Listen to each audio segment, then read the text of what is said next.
আওয়াজ চতুর্দিক থেকে ভেসে আসলো।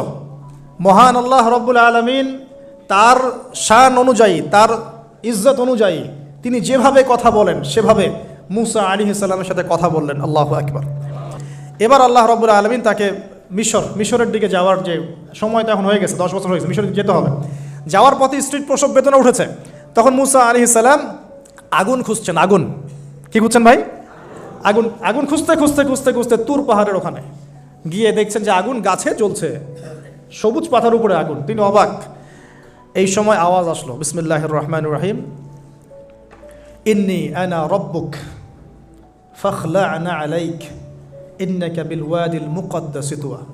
মুসা, ইন্নানি আনা আল্লাহ লা ইলাহা ইল্লা আনা ফা'বুদনি ওয়া আকিমিস সালাতা লিযিকরি। মানে এখানে অনেকগুলো কথা আছে, সূরা তাহার মধ্যে আছে। আওয়াজ চতুর্দিক থেকে ভেসে আসলো।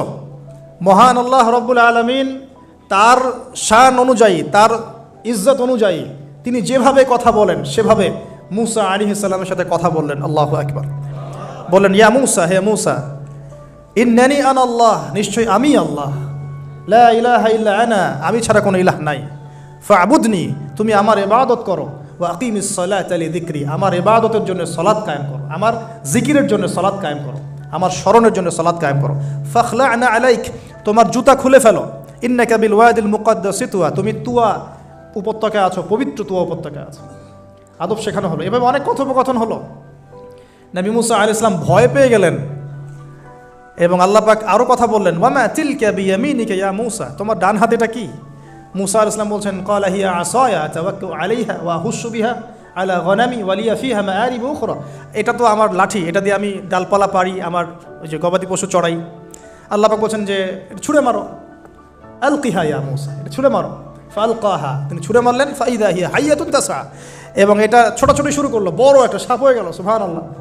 এগুলো কোনো গাল গল্প নয়, এগুলো আল্লাহ রাব্বুল আলামিনের মুআজিজা, মুআজিজাতুল কুবরা, এটা বড় মুআজিজা। তিনি পিছনের দিকে দৌড়ানো শুরু করলেন সাপ দেখে, খাইফা ইয়াতারাক্কাব, মানে ভয়ে দৌড়ানো শুরু করলেন। আল্লাহ পাক বলছেন, লা ইয়াখাফু লাদাইনাল মুরসালিন, আমার কাছে রসুলগণ ভয় পায় না, তুমি ভয় পেও না, তুমি ওটাকে ধরো পিছন থেকে, সেটা আবার লাঠি হয়ে যাবে। পিছন থেকে হাত দেওয়া হলো, লাঠি হয়ে গেল। সুবহানাল্লাহ। এবার বলছেন যে তুমি তোমার বগলের নিচে হাত ঢুকাও। মুসা আলাইহিস সালাম বগলে হাত ঢুকালেন, বের করলেন, হাত থেকে টর্চ লাইটের মতো আলো বের হওয়া শুরু হলো। এটা দ্বিতীয় নিদর্শন। কেন দেওয়া হলো নিদর্শন?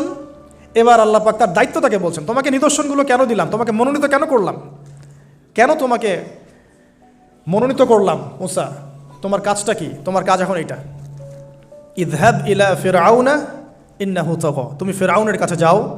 ফিরআউন সীমা লঙ্ঘন করেছে, মনে আছে ফিরআউনের কথা? সীমা লঙ্ঘন করেছে। তখন মুসা আলাইহিস সালাম তার অপারগতা প্রকাশ করছেন এভাবে। তিনি বলছেন, আল্লাহ, আমার তো জিহ্বার জড়তা আছে, আর আমি তো ওখানে এক ব্যক্তি, আমার খুনের অভিযোগ আমার কাঁধে, আমি এখন কিভাবে কি করবো আল্লাহ? তখন আল্লাহ রাব্বুল আলামিন বলছেন, এই দোয়াটা করো। কোন দোয়া? মুসা আলাইহিস সালাম করলেন, রব্বি ইশরাহ লি সাদরি, হে আল্লাহ, আমার বক্ষ প্রশস্ত করো, ওয়াসির লি আমরি, আমার কাজকে সহজ করে দাও, ওয়াহলিল উকদাতাম মিন লিসানি, আমার জিহ্বার সমস্ত জড়তা দূর করে দাও, ইয়াফকাহু কাওলি, যাতে মানুষ আমার কথা বুঝতে পারে। আমার পরিবারের মধ্য থেকে ওয়াজআলনি ওয়াজিরাম মিন আহলি, আমার পরিবারের মধ্যে একজন ওজির আমাকে দাও, সাথী। হারুন আখি, আমার ভাই হারুনকে দান কর। সুবহানাল্লাহ। তা হারুন আলাইহিস সালামকে নবুয়ত দেওয়া হলো। দুজনকে আল্লাহ পাক এখন বলছেন, ইযহাবা ইলা ফিরআউন, তোমরা দুজন এখন ফিরআউনের কাছে যাও। ফাইন্নাহু তাগা ফাকুলা লাহু কাওলাল লাইয়িনা, তবে তাকে গিয়ে কর্কশ ভাষায় কথা বলবে না, নরম স্বরে কথা বল। দায়ীদের এখানে সুন্নাহ, দায়ীদের জন্য শিক্ষা আছে, দায়ী আলেম যারা মুবাল্লিগ তাদের শিক্ষা আছে। ফিরআউনের সামনে গিয়ে দাওয়াত দিলেও কিভাবে দিতে হবে? ফাকুলা লাহু কাওলাল লাইয়িনা, নম্রভাবে কথা বলো। লাআল্লাহু, কেন নম্রতার সাথে? লাআল্লাহু ইয়াতাযাক্কারু আও ইয়াখশা, হয়তোবা নম্রতা প্রদর্শন করলে সে উপদেশ গ্রহণ করতে পারে, অথবা সে আল্লাহকে ভয় করতেও পারে। আল্লাহ পাক তো আগে থেকে জানেন সে ঈমান আনবে না, তারপরেও আমাদের আদব শিখাচ্ছেন আল্লাহ পাক এখানে। তারা দুজন চলে গেলেন, দাওয়াত দিলেন। ফিরআউন মশকরা করছে, ওয়ামার রব্বুকুম ইয়া মুসা, তোমাদের দুজনের রব আবার কে?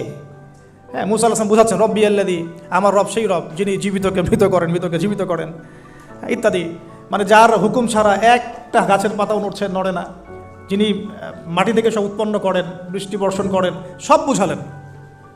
ফিরআউনের বক্তব্য তখন এটাই ছিল, তোমাদের কাছে কি কোনো নিদর্শন আছে, কোন আয়াত নিদর্শন আছে? হ্যাঁ, নিদর্শন আছে। কি? লাঠি ছুঁড়ে মারলেন, সাপ হয়ে গেল। এখন ফেরাউন বলছে এটা তো জাদু, এটা কি? আমার জাদুকররাও এটা পারে। জাদুকরটাকে ডেকে না হলো, জাদুকররাও লাঠি ছুঁড়ে মারলো, সাপ হয়ে যাচ্ছে। কিন্তু এই বড় সাপ ওদের সব সাপকে খেয়ে ফেললো। তখন ফেরাউন কিন্তু ভয় পেয়ে গিয়েছিল। এরপরেও এই হাত বের করে আলোর এই নিদর্শন দেখানো হলো, তাওহীদের দাওয়াত দেওয়া হলো, ফেরাউনকে ভয় করতে বলা হলো, ফেরাউনকে সতর্ক করা হলো যে আমার রব, আপনার রব, সবার রব হচ্ছেন আল্লাহ।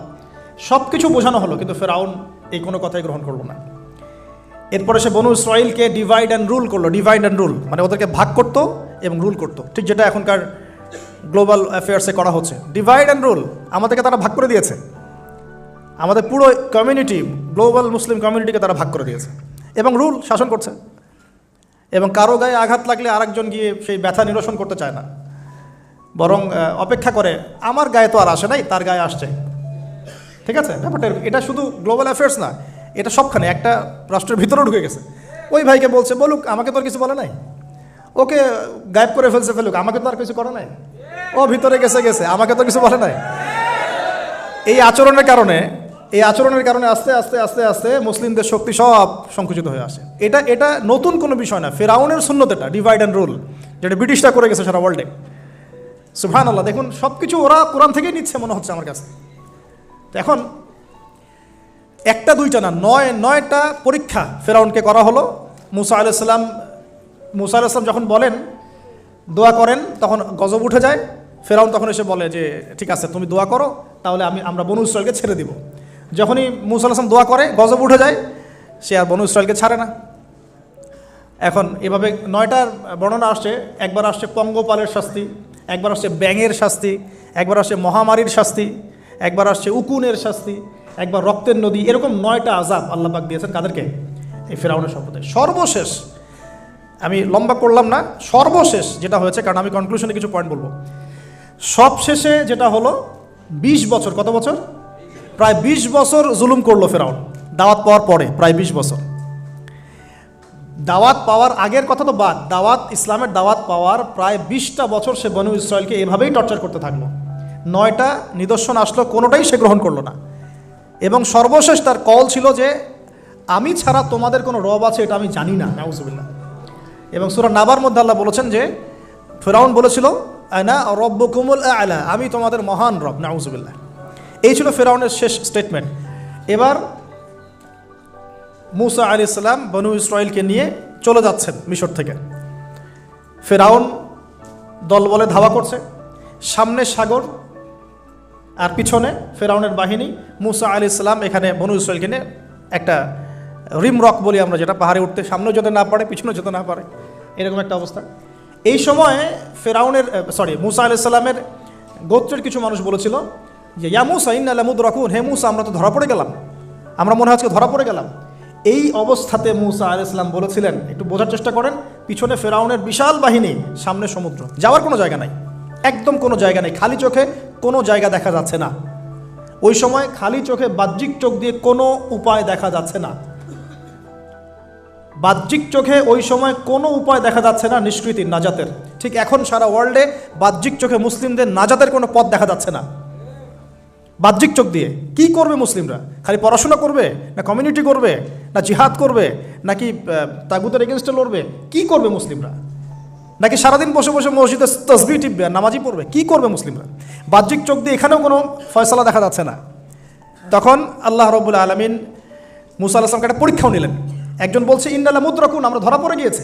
মুসা আলাইহিস সালাম তখন বলছেন দৃঢ়চিত্তে, কাল্লা কাল্লা, কখনো না, ইন্না রব্বি মাইয়া সাইয়াহদিন, নিশ্চয়ই আমার রব আমার সাথে আছেন, তিনি আমাকে পথ দেখাবেন। সুবহানাল্লাহ। তাহলে আজকেও মুসলিমদের সারা ওয়ার্ল্ড ওয়াইড এই চেতনাই থাকা উচিত যে কাল্লা, কখনো না, আল্লাহ ইন্না রব্বুনা মা'না, নিশ্চয়ই আমাদের রব আমাদের সাথে আছেন, তিনি আমাদেরকে পথ দেখাবেন ইনশাআল্লাহ। এই পথই আমরা চাই, ইহদিনাস সিরাতাল মুস্তাকিম, তাই না?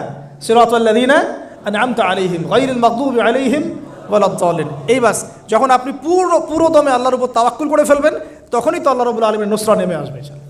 বদরের মাঠে নবী সাল্লাল্লাহু আলাইহি ওয়াসাল্লাম হাত তুলে দোয়া করেছে, আল্লাহ এই 313 জন মুসলিম যদি আজকে শেষ হয়ে যায়, ইসলামের নাম নেওয়ার কেউ থাকবে না। দোয়া করতে করতে চাদরটা পর্যন্ত পড়ে গেল।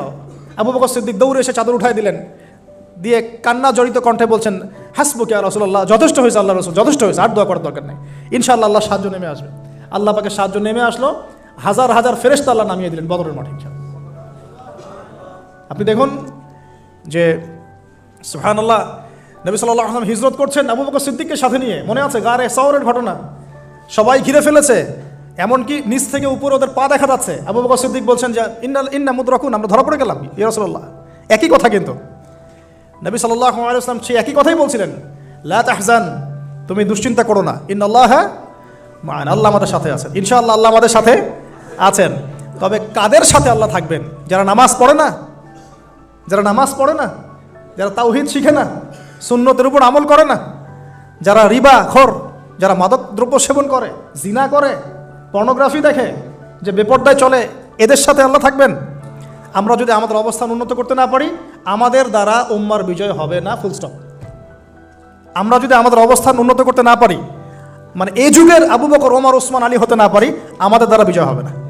আপনি যত টাকা ঢালেন না কেন, যত বড় সংগঠন করেন না কেন, যত পলিটিক্যাল অ্যাফেয়ার্স ডিল করেন না কেন, যতক্ষণ এ যুগের আবু বকর, ওমর, ওসমান, আলী আমরা হতে না পারছি, আমাদের হাতে বিজয় আসবে না। প্রথম কাজটা এখানে ভাই, প্রিয় ভাইরা, রাগ করছেন নাকি কথায়? আমাদের প্রথম কাজটা এখানে। ফ্যান্টাসির কোনো মূল্য নাই এখন।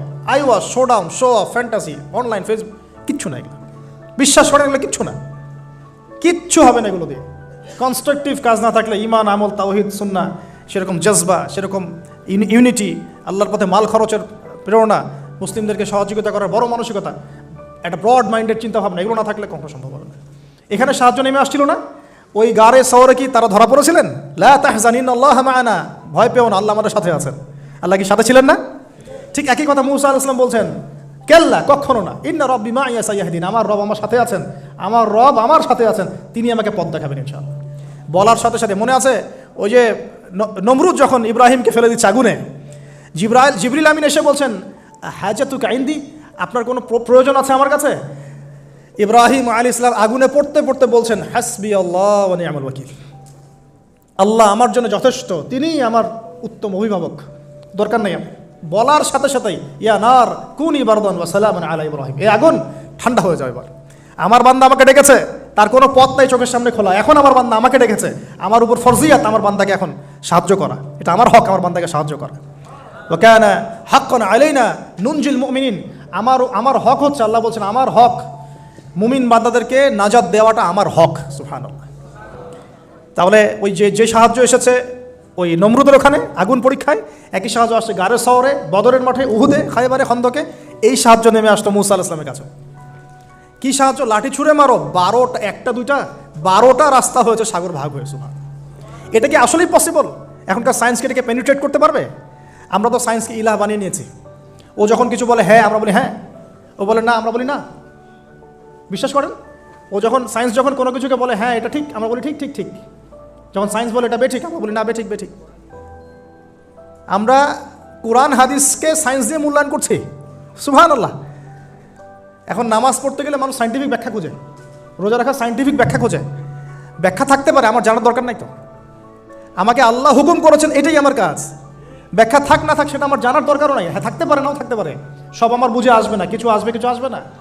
আমরা কোনো কোনো ক্ষেত্রে এটাকে টেকনোলজিকে আমাদের ইলাহ বানিয়ে নিচ্ছি। আপনি বিশ্বাস করেন, আমি আল্লাহর কসম করে বলছি, আজকে যদি নাসা বলে যে পৃথিবী থেকে লক্ষ কোটি আলোকবর্ষ দূরে একটা গ্রহের সন্ধান পাওয়া গেছে, ওখানে হুরপরি আছে, সোনা দানা আছে, মাটি হচ্ছে মেশকের আম্বরের, এই সেই, মানুষ বিশ্বাস করবে হ্যাঁ এরকম কোনো গ্রহ থাকতে পারে? বিশ্বাস করবে কি না? অনেস্টলি বলেন। আল্লাহ পাক কোরআনে 1400 বছর আগে বলেছেন, তার আগের ধর্মগ্রন্থেও বলেছেন জান্নাত আল্লাহ সৃষ্টি করেছেন। মানুষ বিশ্বাস করে না। নাস্তিকরা বলে, টিটকারি মারে নাস্তিকরা, মৌলবাদীরা, মোল্লারা কি বলে, এই যুগে এগুলো বিশ্বাস করে মানুষ। নাউযুবিল্লাহ। নাসা যদি বলে বহু দূরে একটা গ্রহ আছে বিশাল বড়, ওখানে একটা পাথর ফেললে নিচে যেতে 70,000 বছর সময় লাগবে, মানুষ বলে হ্যাঁ এমন কোনো গ্রহ থাকতে পারে, নাম দিয়ে দিবে একটা XYZ dot dot dot dot দিল একটা কিছু, এরকম নাম হয় না, KLR নাম দিয়ে দিল একটা। তো আল্লাহ পাক জাহান্নামের কথা বলছেন, মানুষ বিশ্বাস করে না। তো প্রিয় ভাইরা, এই জায়গায় সায়েন্স ব্যাখ্যা করতে পারবে না। 12টা রাস্তা হয়ে গেছে, 12টা গোত্র পার হয়ে গেল। ফেরাউন দলবল নিয়ে পার হতে চাচ্ছে, আল্লাহ রাব্বুল আলামিন ওই জায়গায় ডুবিয়ে দিলেন। সুবহানাল্লাহ। ডোবার সময় ফেরাউন ঈমান এনেছিল, এটা অনেকে আমরা জানি না, কিন্তু ডোবার সময় ফেরাউন বলছে আমানতু বিরব্বি হারুন ওয়া মূসা। এই জায়গা থেকে আমি কনক্লুশনের দিকে যাব, একটু মনোযোগ দিন। ফেরাউন বলছে আমানতু বিরব্বি হারুন ওয়া মূসা, কখন বলছে? ডোবার সময়। ওই সময় ফেরেশতারা তার মুখে কাদা নিক্ষেপ করছিলেন, এটা হাদিস আসছে। কারণ কাফের, ফাসেক, জালেম, এরকম মুনাফিক মৌতের সময় ফেরেশতারা মুখের উপরে প্রচণ্ড জোরে আঘাত করতে থাকে। আল্লাহ আমাদেরকে হেফাজত করুন। পিঠের পিছনে, চেহারায়, কপালে। সূরা মুহাম্মদ পড়ে দেখুন, ইয়াদরিবুনা উজুহাহুম ওয়া আদবারহুম। ফেরাউনকে এই কাজ করা হচ্ছিল, কিন্তু তখনও জিবরিল আমিন তখনও তিনি একটু কনসিয়াস, যদি এখন আল্লাহ তার তওবা কবুল করে ফেলে। সুবহানাল্লাহ। তাহলে আমরা কেন তওবা করতে দেরি করছি? আজকে থেকে জীবনটাকে ঢেলে সাজাবো ইনশাআল্লাহ। আল্লাহ তৌফিক দান করুন। নিজের জীবন, নিজের ছেলে মেয়েদের জীবন, নিজের পরিবারের জীবন, আমাদের সমাজের জীবন, এবং বড় স্বপ্ন দেখব, আল্লাহর জমিনে দিন কায়েম করব, তারপর মরবো ইনশাআল্লাহ। আল্লাহ কবুল করুন, আমিন।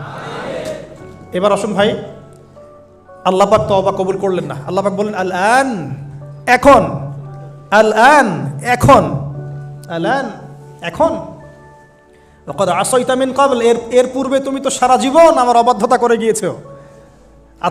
আজকে কি করব শোনো, আল ইয়াউমা নুনাজ্জিকা বিবাদানিক, আজকে তো আমি তোমাকে ক্ষমা করছি না, বরং আজকের থেকে আমি তোমার এই যে বডি, তোমার দেহ বাদান, এটাকে প্রিজার্ভ করব, সংরক্ষণ করব। কেন সংরক্ষণ করব? এই বডিটা কোথায় আছে ভাই এখন? ফ্রান্সে না মিশরে? আচ্ছা, এখন মিশরে না? আচ্ছা, আমি মাঝখানে শুনেছিলাম এটা রিসার্চের জন্য মনে হয় ফ্রান্সে নেওয়া হচ্ছে, মেবি।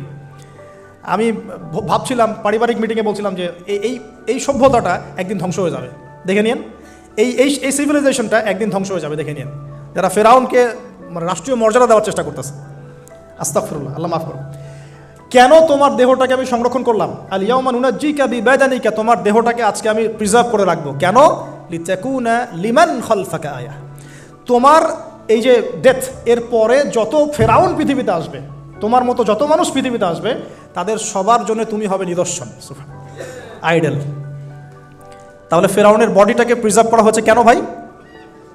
যাতে ফেরাউনি চরিত্র যাদের মধ্যে আছে তাদেরকে আল্লাহ পাক এর মধ্য দিয়ে শিক্ষা দিতে পারে, জাস্ট এতটুকু। এছাড়া কোনো কারণ আছে? এটা কি আমাদের দেখার কোনো বিষয়? বরকত আছে কোনো? সুবহানাল্লাহ। এখন আপনাকে আমি একটু কনক্লুশনের দিকে নিয়ে আসি। মানুষ জানতো না এই বডিটা কোথায় আছে। সাহাবীদের যুগে কি বডি বের হয়েছিল? মুরাদ ভাই, সাহাবীদের যুগে কি বডিটা বের হয়েছিল? তাবেঈনদের যুগে, 4 ইমামের যুগে, ইমাম বুখারী, মুসলিম, তিরমিজি, নাসাই, ইবনে মাজাহ, আবু দাউদ, তাদের যুগে, উমাইয়া খেলাফত 93 ইয়ার্স, আব্বাসীয়দের সময় প্রায় 550 বছর। এই 550 বছরও আসছিল? আসে নাই। ফাতেমি সাম্রাজ্য চলে গেছে, কর্ডোভার ইসলামিক সাম্রাজ্য চলে গেছে, মোগলদের সময় চলে গেছে, এই তো আফগানদের সময় চলে গেছে, ইভেন অটোমান এম্পায়ার, এই যে উসমানীয় খেলাফত, আর্তুগরুল গাজীর ছেলে উসমানের হাত দিয়ে, এই যে প্রায় কত বছর, প্রায় তো এটা 500 বছর মতো হবে না, 500 বছর প্লাস মাইনাস। এই সময়গুলো, এই যে প্রায় আমরা 1445 হিজরির কথা বললাম, আপনি 1300 হিজরি, 1300 প্লাস হিজরিতে আপনি এই বডিটা পাবেন না। আমরা দেখি নাই, বিশ্ববাসী দেখে নাই। ইংরেজি কত সনে এটা আবিষ্কৃত হলো, কে উদ্ধার করলো, কোত্থেকে আসলো? আমি ছোটোখাটো ভাঙাচোরা গবেষণা করে দেখেছি, 1897 সালের দিকে এটা হয়েছে, পাওয়া গেছে 1897 সালের দিকে। আর এটাকে প্রিজার্ভ করে করে আরও প্রমাণ করা হয়েছে। প্রমাণ করতে সময় লেগেছে, এটা সেই রেমেসিস টু এরই মমি, এটা সময় লেগেছে আরও প্রায় 10-15 বছর, প্রায় 1912 সাল ধরা হয়। 1912 সাল থেকে এটা প্রমাণিত হয়েছে এটাই সেই ব্যক্তির মমি। কোন ব্যক্তি? ফেরাউন, যে এই পৃথিবীর সবচেয়ে বড় কাফের, সবচেয়ে বড় জালেম, সবচেয়ে বড় ফাসেক, সবচেয়ে বড় মুনাফিক, সবচেয়ে বড় আল্লাহদ্রোহী। আর আল্লাহ পাক তাকে কেন রেখেছেন? লিতাকুনা লিমান খালফাকা আয়া, যাতে তুমি তোমার পরবর্তীদের জন্য নিদর্শন হতে পারো। That's all. তাহলে আমরা পেলাম কবে? 1897 অথবা প্লাস মাইনাস 1912। এখন আপনাকে আমি বলি 1912-এর পর থেকে সারা ওয়ার্ল্ডে কী হয়েছে দেখুন। 1912, 1917-এর পর থেকে সারা ওয়ার্ল্ডে কী হয়েছে আপনি খেয়াল করবেন। অটোম্যানদের খেলাফা gone case, first world war Ottoman খেলাফা গন। চলে আসলো নতুন একটা রেভলিউশন, ইউরোপিয়ান রেভলিউশন। আমি বলি যে the first group of গগ and ম্যাগগ, specially আমি স্পেসিফিকলি বলি না, বলি যে এদের মধ্যে ইয়াজুজ আর মাজুজের খাসলত আছে। আমি বলছি না এরাই ইয়াজুজ মাজুজ, এই কথাটা আমি বলছি না। আমি বলছি এদের মধ্যে মাস্ট বি, অবভিয়াসলি 100% ইয়াজুজ মাজুজের খাসলত আছে, চরিত্র আছে। এবং এই হাদিসটা আমার মধ্যে আমার ইয়াকিন হয়ে গেছে আপনাদের কে এলে এসে। যখন আমি ওই টুইন টাওয়ার নিচে বসে কফি খাচ্ছিলাম, আমার ইয়াকিন হয়ে গেছে যে এদের মধ্যে ইয়াজুজ মাজুজের খাসলত আছেই আছে। পরে আমি হাদিসটা আপনাদেরকে শোনাবো ইনশাআল্লাহ, শেষে পরে শোনাবো। এবার শোনেন, এই 1917 থেকে আপনি দেখবেন খেলাফা কন, নতুন revolution come from European civilization. আচ্ছা, তারপরে এই 1970 থেকে দেখবেন আপনি প্যালেস্টাইন গন, জেরুজালেম গন। আর মুসা, ফেরাউন এর সাথে বনু ইসরায়েলের সম্পর্ক আছে কিনা, আর বনু ইসরায়েলের সাথে আমাদের সম্পর্ক আছে কিনা। নবী সাল্লাল্লাহু আলাইহি ওয়াসাল্লাম ইন্তেকালের কয়েকদিন আগ পর্যন্ত তিনি বলেছিলেন যে ইহুদিদেরকে আমার জাজিরাতুল আরব থেকে বের করে দিবে সবগুলো, বলেছিলেন কিনা। বনু কুরাইজা, বনু কাইনুকা, বনু নাজির যাদের কথা বললাম সবার সাথে যুদ্ধ হয়েছে কিনা।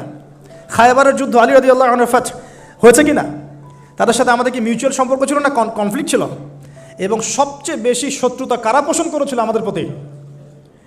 খ্রিস্টানরা, আমাদের হিন্দু ভাইরা, মুশরিকরা, মুনাফিকরা, না ইহুদিরা? মিলাতে পারবেন আপনি? তার মানে এবং শেষ জামানায় তারাই আমাদের জায়গা দখল করে আছে এবং তারাই আমাদের ভাইদের উপর নির্যাতন করছে এবং তারা দাবি করছে আমরাই সেই বনু ইসরাইল। নাউজুবিল্লাহ। 1917 পরে এগুলো রিমার্চ করেছে। অটোম্যান এম্পায়ার ডিফিটের পরে প্যালেস্টাইন আমাদের হাত থেকে চলে গেছে এবং জেরুজালেম এই পবিত্র জায়গা যেখান থেকে শেষ জামানায় 40 বছর ঈসা আলাইহিস সালাম খেলাফা এস্টাবলিশ করবেন, সেই জায়গা আমাদের হাত থেকে চলে গেছে। এর আগ পর্যন্ত কি এভাবে কখনো চলে গিয়েছিল? কখনো না। উমর রাদিয়াল্লাহু আনহুর সময় বিজয় হয়েছে, সালাদুন আইয়ুবের সময় হয়েছে, আরও অনেক সময়, জাহের বারবারসের সময় হয়েছে, অনেক সময় হয়েছে। কিন্তু এভাবে কখনো পুরোপুরিভাবে হাত থেকে আমরা চলে যায় নাই। শুধু কি চলেই গিয়েছে, বরং 1917 পর থেকে তারা সারা ওয়ার্ল্ডের সমস্ত জিউসদেরকে ওই জায়গায় একত্রিত করে ফেলেছে। এই ঘটনা কি ইতিহাসে কখনো হয়েছিল কিনা আপনি একটু হিস্ট্রি ঘেটে দেখেন। 1917 পরে 1920 আগে কখনো এভাবে পুরো ওয়ার্ল্ডের জিউসরা কি একটা জায়গায় ঘাঁটি গাড়তে পেরেছিল কি না?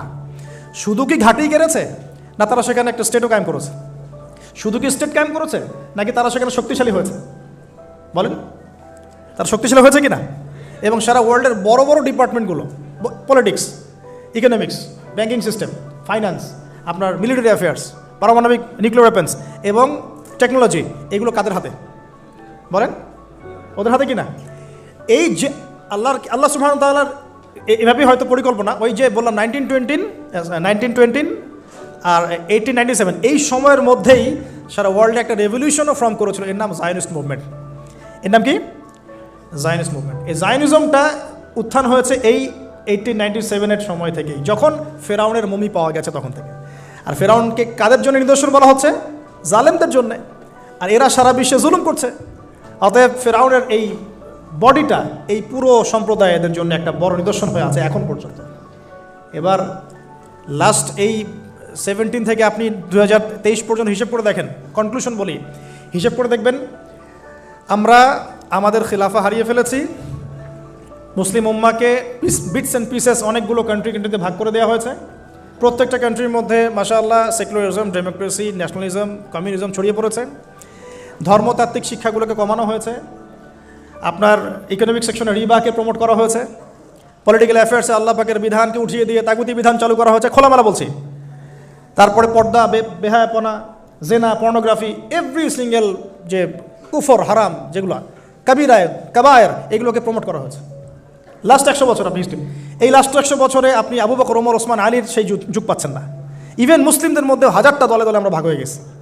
শক্তি নাই, স্ট্রেংথ নাই, কাদা ছড়াছড়ি, গিবত, তহমত, হ্যাঁ, এক ভাইয়ের সমালোচনা করতে পারলে আরেকজন ক্রেডিট মনে করে, কে কার গলায় ছুরি চালাবে, এই তো চলছে। আবার ওয়ার্ল্ড ওয়াইড একজনকে মারলে আরেকজন হাসে, আমার গায়ে তো আসে না, ওর গায়ে আসছে, আসুক। আবার কেউ কেউ ওদের সাথে হাত মিলিয়ে কাজ করছে, কেউ ভিতরে মুনাফিক হয়ে যাচ্ছে, কেউ ভিতরে ইহুদিদের সাথে মিলে যাচ্ছে। এই তো চলছে সারা লাস্ট 100 বছর। এখন লাস্ট 100 বছরে এরা তারা পলিটিক্যালি স্ট্রং হলো, জেরুজালেম দখল করে ফেললো, আমাদের ভাইদের উপর নির্মম নির্যাতন চালাতে থাকলো। 4টা যুদ্ধ করেছে আরবরা, একটা তো জিততে পারে নাই, একটাতেও না। এবং পলিটিক্যাল পাওয়ার সাথে ইকোনমিক পাওয়ার গ্র্যাপ করেছে। মিলিটারি অ্যাফেয়ার্স, অস্ত্রশস্ত্র, ফাইন্যান্স, এইটা সেটা সব কিছু ওদের কন্ট্রোলে এখন। এরপরেও কি আমাদের বুঝতে বাকি থাকার উচিত যে আসলে এই যে শেষ জামানার দাজ্জাল, ইমামুল মাহদি, ইবনে মারইয়াম, এগুলো এই জায়গা কেন্দ্র করেই হবে? তাহলে এখন কি ওই দিকে আমরা যাচ্ছি না? এখন প্রিয় ভাইরা, পরিণতিটা একটু বলে কনক্লুশনে যাই। যে পরিণতি আল্লাহ রাব্বুল আলামিন এই যে মুসা আলাইহিস সালামের সাথে কনফ্লিক্ট করা ফেরাউনের হয়েছে, ফেরাউন এবং তার দলবল হয়েছে, সেই একই পরিণতিকে রিপিট করার জন্য আল্লাহ রাব্বুল আলামিন তাদেরকে আবার এই জায়গায় একত্রিত করেছেন। এখন কনক্লুশন হচ্ছে, আমরা আমাদের স্ট্রেংথ হারালেও তারা একটা ধোকার মধ্যে আছে, 1। 2, তারা যাকে, একটু মনোযোগ দেবেন প্রিয় ভাইরা, শেষ করে দিচ্ছি, তারা যার অপেক্ষায় বসে আছে সেই ব্যক্তি প্রকৃত মাসিহ নয়। সেই ব্যক্তি হচ্ছেন একজন মিথ্যা মাসিহ, তার নাম মাসিহুদ দাজ্জাল। লাস্ট 100 বছরে তারা এত স্ট্রেংথ গেইন করার পিছনে একটা কারণ হতে পারে, আল্লাহ ভালো জানেন, যে মাসিহুদ দাজ্জাল তাদেরকে নিয়েই সারা ওয়ার্ল্ডকে রুল করবে। এটা কিন্তু হাদিসে আসছে, মাসিহুদ দাজ্জাল যখন ওয়ার্ল্ডকে রুল করবে তখন তার সাথী হবে জিউসরাই। এবং জিউসদের মধ্যে সবাই কিন্তু খারাপ না। কোন ইহুদি কোন খ্রিস্টানদের সম্পর্কে সতর্ক থাকতে বলেছেন আল্লাহ পাক আমাদেরকে, লা তাত্তাখিযুল ইয়াহুদা ওয়ান নাসারা আউলিয়া বা'দুহুম আউলিয়াউ বা'দ, যারা একে অপরের বন্ধু। ইহুদি নাসারাদের মধ্যে যারা একে অপরের বন্ধু, এদেরকেই আমরা বলছি জায়নিস্ট। খেয়াল করে দেখেন, এদের সম্পর্কে আল্লাহ পাক আমাদেরকে সতর্ক থাকতে বলছেন, তাদেরকে বন্ধুরূপে গ্রহণ করতে নিষেধ করছেন। আল্লাহ পাক আরও বলছেন, তোমরা যদি ওদিকে মুখ ফিরাও, মানে মুখ ফিরিয়ে নাও, ইয়াস্তাবদিল কওমান গায়রাকুম, আল্লাহ পাক অন্য কওমকে তোমাদের স্থলাভিষিক্ত করবেন। আল্লাহ পাক এটাও বলেছেন, লা তাত্তাখিযুল ইয়াহুদা ওয়ান নাসারা আউলিয়া বা'দুহুম আউলিয়াউ বা'দ ওয়া মান ইয়াতাওয়াল্লাহুম মিনকুম ফাইন্নাহু মিনহুম, তোমাদের মধ্যে কেউ যদি ওদের দিকে মুখ ফিরায় সে তাদের অন্তর্ভুক্ত হয়ে যাবে। সূরা বাকারা পড়ে দেখেন, ওয়ালান তারদা আনকাল ইয়াহুদা ওয়ালান নাসারা হাত্তা তাত্তাবি'a মিল্লাতাহুম। হে নবী মুহাম্মদ সাল্লাল্লাহু আলাইহি ওয়াসাল্লাম, যতক্ষণ পর্যন্ত আপনি ইহুদি খ্রিস্টানদের মিল্লাত গ্রহণ না করছেন, তারা আপনার প্রতি সন্তুষ্ট হবে না। তো প্রিয় ভাইও বলেন, বোনেরা হয়তো নাই, প্রিয় ভাইরা, সর্বশেষ কথা হলো, তারা পুরো ওয়ার্ল্ড ওয়াইড মুসলিমদের উপরে যে আগ্রাসনগুলো চালিয়েছে, প্রথমটা হচ্ছে নৈতিক। আমাদের নৈতিক জায়গাটা থেকে আমাদেরকে সরিয়ে ফেলা হচ্ছে। ইমানের ঘাটতি, প্রবলেমসগুলো বলছি, ইমানের ঘাটতি, নৈতিক স্থল, মানে আমরা অধঃপতন বলি যেটা, আমাদের মধ্যে ডিভাইডেশন, আমাদের পলিটিক্যাল অ্যাফেয়ার্স থেকে সরে আসা, আমাদের ইকোনমিক স্ট্রেংথগুলো কমে যাওয়া, আমাদের পরিবারগুলোর ভাঙন, আমাদের প্রজন্ম গড়ার ক্ষেত্রে আমরা ব্যর্থ হয়েছি, আমাদের নতুন নতুন প্রজন্ম করতে ব্যর্থ হয়েছে। ওয়ার্ল্ডকে ডিল করতে পারে এমন ওলামায়ে কেরামদের একটা শ্রেণী তৈরি করতে আমরা ব্যর্থ হয়েছি অনেক ক্ষেত্রে, যারা কোরআন সুন্নাহকে দিয়ে ওয়ার্ল্ডটাকে ডিল করতে পারে। তারপরে ওদের এজেন্ডাগুলো ফাইন্ড আউট করতে আমরা ব্যর্থ হয়েছি। এবং ওরা কী মিশন নিয়ে সামনে যাচ্ছে? They want to rule the world. তারা ওয়ার্ল্ডকে রুল করতে চায়। এই ওয়ার্ল্ডকে রুল করার জন্য এত কিছু। আশুরা মহররমের শিক্ষার সাথে কত গভীর সম্পর্ক আছে এগুলার। মহররম মাস কেন, কি হয়েছে এই মাসে, কাকে এই মাসে ডুবিয়ে দেওয়া হলো, তারা আবার কোথা থেকে রাইজ করলো এখানে, তাদের সাথে শেষ জামানে আমাদের কি সম্পর্ক, তাদের সাথে আমাদের শেষ জামানে কি সম্পর্ক, সেটা লাস্ট পয়েন্ট। সম্পর্কটা এই, তাদেরকে নিয়েই মাসিহুদ দাজ্জাল সারা ওয়ার্ল্ডকে রুল করবে। এটা আপনি লিখে নেন, তাদেরকে নিয়েই মাসিহুদ দাজ্জাল সারা ওয়ার্ল্ডকে রুল করবে। এবং তার রুলিংসটা এত স্ট্রং হবে যে অনেক বড় থেকে বড় মুমিন ও ঈমান চলে যাওয়ার সম্ভাবনা আছে। এই কারণে পরিস্থিতি সম্পর্কে সচেতন থাকা, তাদের ফিতনাগুলো রিকগনাইজ করা এবং স্টাডি করা কোরআন সুন্নাহর সাথে এই জামানাকে মিলিয়ে, এই যুগে আমাদের করণীয় কি, সামনে আমরা কীভাবে আগাবো আর কি।